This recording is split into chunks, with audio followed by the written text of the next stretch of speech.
Wait, come back. I got something to say. So, guys, I need you to hold this profile picture down to speed this up. Because I need you actually to watch this. Hear me out while I tell y'all what happened in this story. Follow me for more and drop a genuine comment at the bottom. Let's go. So, a mom was sentenced to die for killing my dad. And for 6 years, no one believed she was innocent. But minutes before the execution, my little brother hugged her and whispered, "Mom, I know who hid the knife under the bed." Let's dive into it. The execution chamber wasn't just quiet. It felt suffocating, like the moments before a storm breaks. Uncle Ray stood rigid, but the mask he had worn for years was finally cracking. The confidence man who once played the grieving brother now looked drained.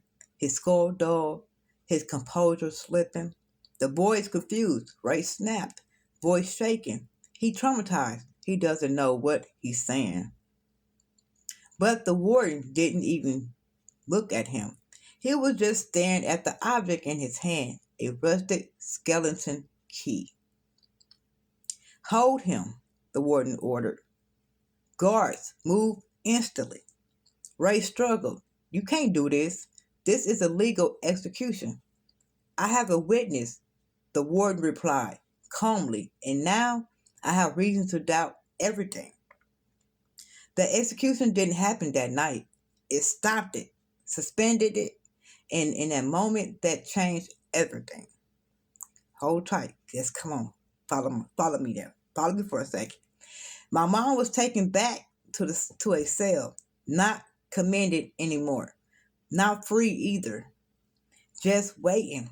Matthew and I were brought into a small office. He sat there, legs barely touching the floor, hands clenched tight. He looked like a child, but he had carried a secret heavier than most adults could survive. "Why didn't you tell anyone?" I asked him quietly. His voice broke. He said, "He'll hurt you." He said, "If I talked, you would disappear too." The room went cold.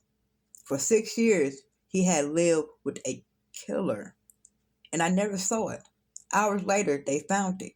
The wardrobe in our house, old house, the one no one ever questioned, hidden behind a false panel, was everything: documents, a photographer, and a ledger written in my father's carefully handwritten proof.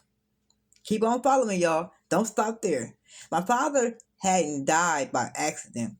He had discovered something: money, fraud, name that didn't belong on paper. And one of those names was Ray. The last entry in the ledger was dated the night my father died. He had written about Ray coming over, about the threats, the disgusting as offers, about fear he couldn't ignore.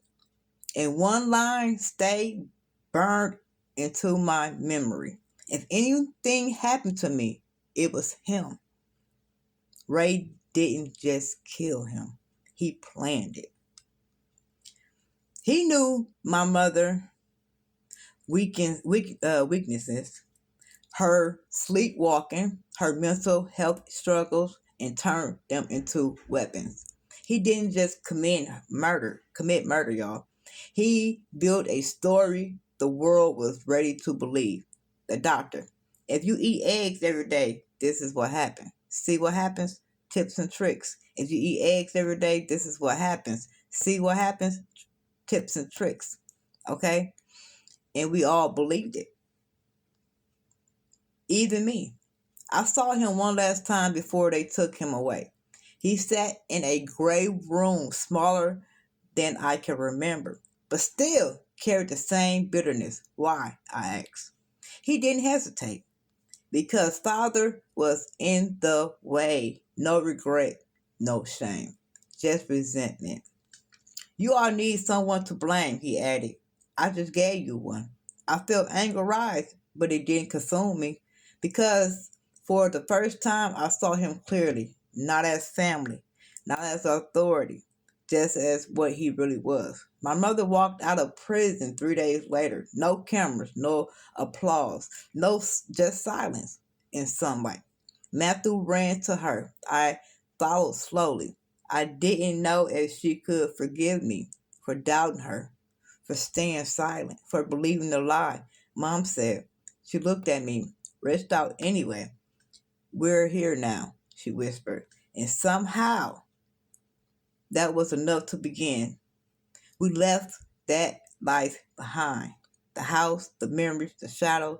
Matthew still wake up some nights, but he's not afraid to speak anymore. My mother is still healing piece by piece, and me, I kept the ledger, not as a reminder of what we lost, but of what the truth can still save, because lies can survive for years. The execution chamber wasn't just quiet, it felt suffocating, like the moments before a storm breaking. Uncle Ray stood rigid, but the mask he had worn for years was finally cracking. The confidence man who once played the grieving brother now looked drained, his skull dull, his composure slipping. The boy confused. Ray snapped, voice shaking. He traumatized. He didn't know what he was saying, but the warden didn't even look at him. Drop the comments below. 6 minutes, 28-second video. Let's go.